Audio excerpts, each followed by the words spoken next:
Welcome, nutritionradio.org listeners. This is Lonnie Lowry, a university nutrition professor of over 20 years and podcast host of long-running shows like Iron Radio. Come on in. Trends in Science. Hey, everybody. We've got a Trends in Science today. First, we have an email that I'm not sure I read from listener Anthony. Anthony also listens to Danny John's podcast. Dan's a great guy. He's the kind of guy I'd like to expose my own kids to, just from that sort of value-based coaching perspective. Anyway, Anthony says, hi, Lonnie and Dan. A listener question came up on Dan's podcast asking if he'd ever do an interview on nutrition with Lonnie. Dan sounded enthusiastic, but didn't have a contact info for Lonnie. With Lonnie's Nutrition Radio kicking off recently, and as a listener reader of both of your work, I'd love to hear a discussion with the both of you. Hopefully, these email addresses are still current for you both. Thanks, Anthony. I appreciate that, Anthony. I just wanted to put that on air. I have been a lecturer during workshops where Dan was also speaking. I remember being really caffeinated and sort of giving that caffeine-fueled sermon at one of them, and he was commenting on my energy level. It was just kind of funny. But yes, he's so knowledgeable. I will try to reach out to Dan. So I appreciate the tip. Let's get to today's topic, though. Today's topic I'm going to pull from Glanbia Nutritionals. Now, that's a protein company, among other things that we've talked about before on Nutrition Radio, and sort of a company behind the brands that you're familiar with. And in this case, I want to touch on a trend in science theme that deals with the difference between whey protein isolate and whey protein concentrates. If you've ever gotten to that level of detail, not just whey versus casein, but what's in a whey protein isolate versus a concentrate, here are 5 differences in WPI versus WPC. Number 1, protein. Probably the best known difference between WPI, right, whey protein isolates, and WPC, the whey protein concentrates, is the protein content. I always think about WPI, the word isolate, as meaning isolated away from everything else, right? WPC can have up to 80% protein. I mean, it's still protein powder, but WPI, the whey protein isolates, contain 90%. So again, we're isolating away that key ingredient. Number 2, bioactive components. Again, this is from Glanbia Nutritionals. You can go to glanbianutritionals.com and find this piece. I believe they first did this in February of 2022, but it's just a great educational little summary. Anyway, back to the idea of bioactives. Whey protein naturally includes a number of bioactive components. There are peptides, so amino acid chunks in the chain, if you will, bioactive pieces of this protein chain that have biological functions. One is glycomacropeptide, and we may run down these in future episodes. Another is alpha-lactalbumin, and another peptide is beta-lactoglobulin. These are important differences when you get down into some of the physiological differences. I know in a recent episode that I sort of touched on this idea that, oh, that's milk protein.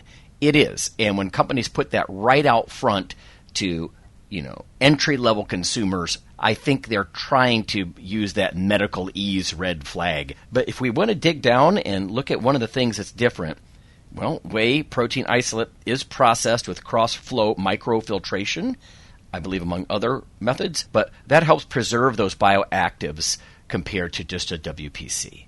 Number 3, lactose. This was something that was a huge problem with me as far as weight gainers. Back in the early 90s, I was living in San Diego, and I had a hell of a time trying to find weight gainers that didn't have lactose. There was one company that had some that I believe used soy protein or that kind of thing. But now, of course, we have the benefit of real dairy proteins with almost all of the lactose removed. And that's one of the things that makes whey protein isolates different and more pure, if you will, than just a whey protein concentrate, where they just kind of take the protein, kind of concentrate it down. It ends up with a little bit other stuff in there. So again, the processing that it takes to go from 80% whey protein concentrate up to a 90% whey protein isolate, that removes a lot of the unnecessary ingredients, including the lactose. WPI is extremely low in lactose. less than 1%. So even when I was in California having a real issue with that, not an issue here. And that's compared to about 5% lactose for the whey protein concentrates. A little bit more simple there. These other ingredients follow the same trend. Fat and cholesterol. A significant amount of fat and cholesterol are removed during the processing toward an isolate, toward a WPI. The fat content is less than 1% compared to about 8% for the more basic, more simple whey protein concentrates. So just 1% versus 8% when it comes to fat content. And the WPI, the isolate, is also virtually cholesterol-free. I'm not that interested one way or the other with that.